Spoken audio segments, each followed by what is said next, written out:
Well, we're on the south rim of the Grand Canyon and taking a stop at every, or almost every stop there is. And the view is just a little bit different at every stop as you go along. We just looked at one of the views that was facing east rather than facing north, which most of the south rim stops. Most of the stops on the south rim of the Grand Canyon face north, but that one faced east, and it was very interesting to see. In front of us, there are some people touring in Model Ts. The one right in front of us is a late Model T from the 1920s, and the one in front of that is from the brass era, an early Model T from the teens, I guess, from the early teens. And that's pretty neat. Look at the back tire wobbles a little bit. Those are from California, I think. Anyway, that's pretty wild to see people touring in Model Ts here at the south rim of the Grand Canyon. It's unique to our trip. Reminds me of that time when my dad and I went up to the Yukon, and there was this guy, this Japanese guy, who was pulling a trailer like a rickshaw, but he got hit by a truck at one point, and that was quite sad. We saw him about 4 times on our ride up and down the Alaska highway. So this is a rare treat to see people touring in antique vehicles.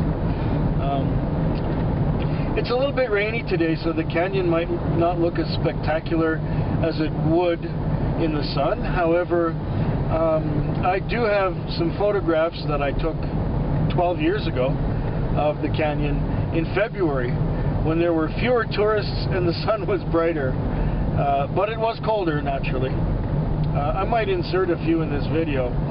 In fact, this might take a few videos to put together all the really cool things about this canyon.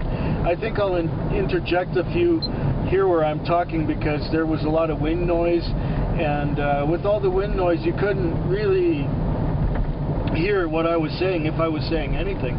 Sometimes I would just have my mouth gaping. Always brake. They have brake lights fitted.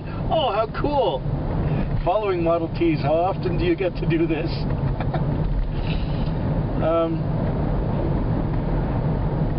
Yeah, it doesn't. I'll put some video portions in the middle of me talking here, just because the sound was so bad.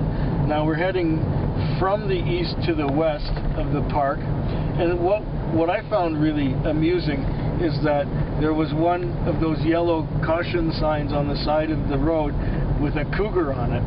So I guess it's you know, young men beware, you might get mauled. Further on, there's another thing that's been happening, is there are fires.